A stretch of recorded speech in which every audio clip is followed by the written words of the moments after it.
নমস্কাৰ। এই ফাগুনৰ দিনকেইটাত মানুহৰ খুব বিভিন্ন ধৰণৰ সমস্যাৰ সৃষ্টি হয়। যেনেকৈ ধৰি লওক এই বতাহ ধূলিৰ বাবে ছাল খুব বেয়া হৈ যায়, চুলি খুব বেয়া হৈ যায়, বেমাৰ আজাৰে আৱৰি ধৰে, কাহ এনেকুৱা ধৰণে হয় যে ভালেই নহয়। আৰু সেয়াই নহয়, চৰ্দি জ্বৰ পানীলগা এইবোৰতো হয়, গাৰ বিষৰ সমস্যাও থাকে।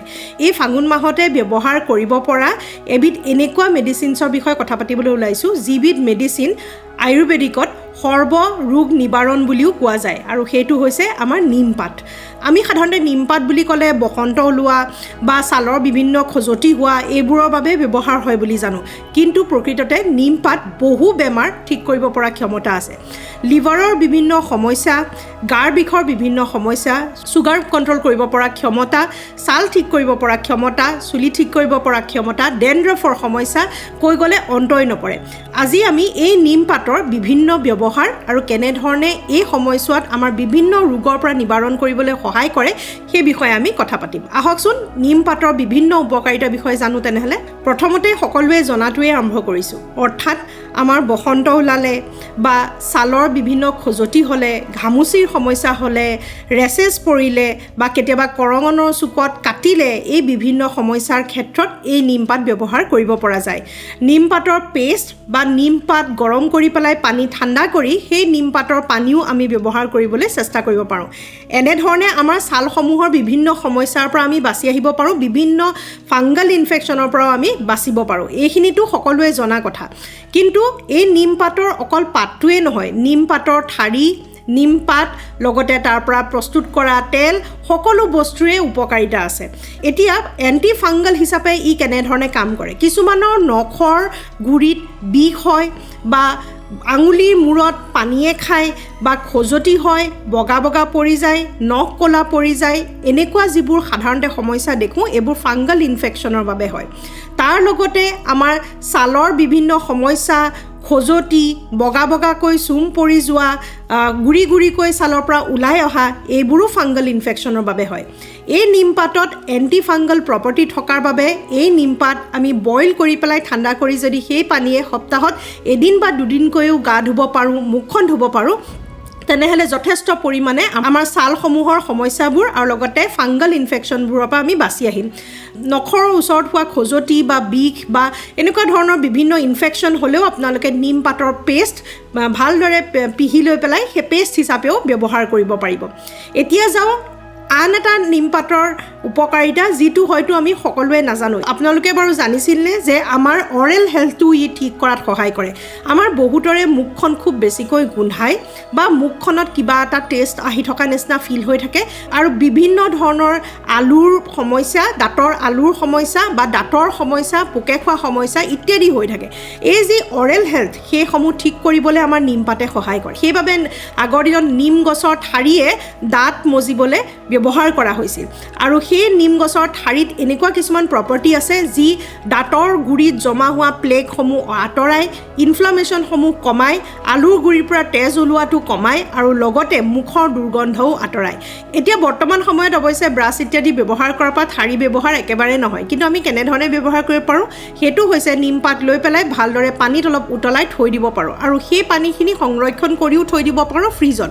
আৰু অলপমান যেতিয়াই ব্ৰাছ কৰে মুখখন ধুই উঠি পেলাই অকণমান নিম পানীয়ে, নিমৰ পাতৰ পানীয়ে আপোনালোকে ভালদৰে কুলকুলি কৰি দিব পাৰে। মুখখন যদি তিতা তিতা ভাৱ হৈ থাকে পানীৰে আকৌ এবাৰ কুলকুলি কৰিব পাৰে, কিন্তু সাধাৰণতে ইমান তিতা নহয়, কাৰণ তাক ডাইলিউট কৰা যায়, আৰু সেইবাবে শেষত সেই নিম পাতৰ পানীয়ে যদি কুলকুলি কৰি থৈ দিয়ে তেনেহ'লে বিভিন্ন ক্ষেত্ৰতে আপোনালোকৰ মুখৰ সমস্যাবোৰৰ পৰা বা দাঁত আলুৰ সমস্যাৰ পৰা বাচিব পাৰিব। আন এটা নিমৰ উপকাৰিতা কি জানেনে? এই ছিজনত খুব বেছিকৈ কাহ হ'বলৈ আৰম্ভ কৰিছে, ভাইৰেল ইনফেকশ্যন কিছুমান হ'বলৈ আৰম্ভ কৰিছে। এজনৰ পৰা আনজনলৈ ঘপককৈ সেই কাহটো বিয়পি যায় বা চৰ্দি জ্বৰ এইসমূহো হ'বলৈ আৰম্ভ কৰিছে। নেৰা নেপেৰা কাহটোৰ বাবে এই তিতা নিমপাতে বহু ক্ষেত্ৰতে সহায় কৰিব। নিমপাত ভাজি পেলাই খাবও পাৰিব, লগতে একেধৰণে পানী গৰম কৰি পেলাই যদি সেই নিমপাতৰ পানী আপোনালোকে অলপকৈ চাহৰ দৰে খাব পাৰে, তাৰ লগতে আপোনালোকে তাত কেইটামান লং আৰু ডালচিনিও ব্যৱহাৰ কৰিব পাৰে, যি দুটাই এণ্টি ইনফ্লামেটৰী হিচাপে কাম কৰিব, আৰু এটুকুৰামান আদা। এইখিনি মিক্স কৰি পেলাই এটা হাৰ্বেল টি প্ৰস্তুত কৰিব পাৰে। নিমপাত নিশ্চয় থাকিব লাগিব, আৰু সেই হাৰ্বেল টিটো যদি আপোনালোকে আবেলিৰ সময়ত একাপ গৰম গৰমকৈ খায় তেনেহ'লে বিৰাট সহজভাৱে এসপ্তাহৰ ভিতৰতে সেই কাহটো কমি আহিব। অৱশ্যে সকলো বস্তুৰে মডাৰেশ্যনত খাব লাগে। ভাল বুলিয়ে দিনে ৰাতিয়ে সকলো সময়তে যথেষ্ট পৰিমাণে বেছিকৈ খাই দিলে নিশ্চয় কিছুমান চেঞ্জেছ আমি দেখিব পাৰোঁ। সেইবাবে সাৱধানতা বজাই ৰখাটো দৰকাৰী।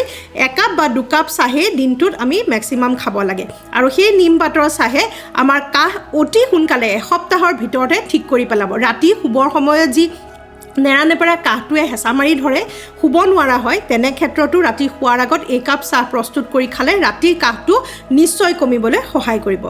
ই এটা নেচাৰেল ব্লাড পিউৰিফায়াৰ, আমাৰ তেজ চাফা কৰে, অৰ্থাৎ টক্সিনছসমূহ বাহিৰ কৰে, আৰু একনেৰ বাবেও বিৰাট বেছি দৰকাৰী বা ভাল বস্তু হয়। কাৰণ আমাৰ তেজৰ পিউৰিফিকেশ্যন নথকাৰ বাবে বহু ক্ষেত্ৰতে আমাৰ শাল মইনাবোৰ উঠিবলৈ আৰম্ভ কৰে, আৰু সেই টক্সিনছসমূহ বাহিৰ কৰাত আৰু লগতে শাল মইনা যিটো ইনফ্লামেটৰী সমস্যা হয়, বিষ হয়, পকি যায়, সেইটো কমোৱাটো, আৰু লগতে আমাৰ সেই শাল মইনাটো সৰু কৰি অনাটো, একনে সৰু কৰি অনাটো সহায় কৰে। এই নিমপাত আপোনালোকে পেষ্ট কৰিও লগাব পাৰে। অৱশ্যে এটা কথা দৰকাৰী, বিভিন্ন ছালৰে বিভিন্ন ধৰণে ৰিয়েকশ্যন কৰে। বিশেষকৈ একনে হৈ থাকিলে সকলোৰে ছালবোৰ চেঞ্চিটিভিটিটো খুব বেছিকৈ বাঢ়ি থাকে। কিছুমান পেষ্টে বা কিছুমান বস্তু লগালে হয়তো ৰঙা পৰি খুব বেছিকৈ অপকাৰো কিছুমান মানুহৰ কৰিব পাৰে। সেইবাবে এঠাইত অকণমান লগাই পেলাই চাব লাগে, আৰু চাই পেলাই যদি ভাল পায় তেনেহ'লে আপোনালোকে সকলো অংশতে য'ত য'ত অপকাৰ কৰিছে, শাল মইনা হৈছে, সেইখিনি অংশত দিব পাৰে। যদি পেষ্টটোৱে ডাইৰেক্টলি লগাতে অশান্তি কৰে তেনেহ'লে নিমৰ পানীও মুখখন ধুলে আপোনালোকে লাভ পাব, আৰু নিম পাত আপোনালোকে ভাজি পেলাই শুকানকৈ খালেও যথেষ্ট পৰিমাণে ব্লাড পিউৰিফিকেশ্যনত সহায় কৰিব। ডায়েবেটিছ ৰোগীসকলৰ বাবেও নিমপাত বিৰাটেই বেছি ভাল হয়। ই ইনচুলিন ৰেজিষ্টেঞ্চৰ এগেইনষ্টত ফাইট কৰা ক্ষমতা আছে, অৰ্থাৎ ইনচুলিন প্ৰডাকশ্যনত সহায় কৰে, আৰু সেইবাবে ডায়েবেটিছ কণ্ট্ৰল কৰাটো যথেষ্ট পৰিমাণে লাভ আমাক দিব পাৰে। জইণ্টৰ বিষ, ইনফ্লামেটৰী সমস্যাসমূহতো এই নিমপাতে সহায় কৰিব পাৰে। নিমপাতৰ পেষ্ট আপোনালোকে যদি আঁঠুৰ বিষ থাকে বা যিকোনো সৰু সুৰা জইণ্ট বিষ থাকে তেনেহ'লে নিমপাত আৰু কেঁচা হালধি একেলগে মিক্স কৰি পেলাই পেষ্ট এটা বনাই যদি সেই অংশত লগাই তেনে ক্ষেত্ৰত বিষ কমি অহাও আমি দেখিবলৈ পাওঁ। এই লাহে লাহে গৰমৰ দিন আহিবলৈ আৰম্ভ কৰোঁতেই ঘামচিয়ে দিগদাৰ কৰিব, খজুৱতিয়ে দিগদাৰ কৰিব। তেওঁলোক সেইবাবে সৰু ল'ৰা ছোৱালীৰ ক্ষেত্ৰতো বা ডাঙৰ মানুহেও সময়তকৈ আগৰ পৰাই অলপমান নিমপাত পানীয়ে গা ধোৱাটো আৱশ্যকীয় হৈ পৰে, আৰু তেনেধৰণে আপোনালোকে ৰেগুলাৰলি ধুই থাকিলে ঘামচিয়ে সিমান ডাঙৰকৈ অপকাৰো নকৰে। আৰু শেষত আপোনালোকেতো জানেই বসন্তৰ বাবে কিমান বেছি ভাল হয়, বসন্ত প্ৰিভেনশ্যন হিচাপে কাম কৰে, আৰু কিয়ৰ হিচাপেও ই কাম কৰে। সেইবাবে ছালৰ বিভিন্ন সমস্যাত ই ব্যৱহাৰ কৰিব পৰা যায়। চুলিত হোৱা উফিৰ সমস্যাও নিমপাতে যথেষ্ট পৰিমাণে কমাবলৈ সক্ষম হয়, আৰু সেইবাবে এই নিমক আমাৰ সৰ্বৰোগী নিবাৰণ বুলিও কোৱা যায়।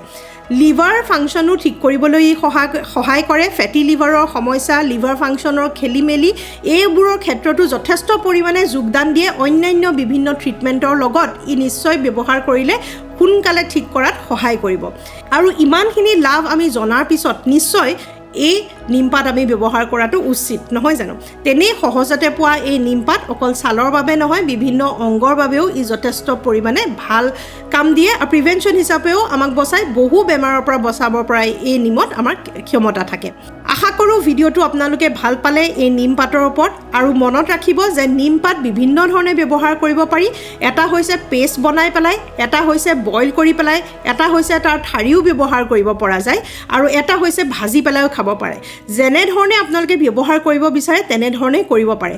পেষ্টটো লগাওঁতে সদায় এক্সটাৰ্নেলহে ব্যৱহাৰ কৰিব লাগে, পেষ্ট বনাই পেলাই কেতিয়াও খাব নালাগে।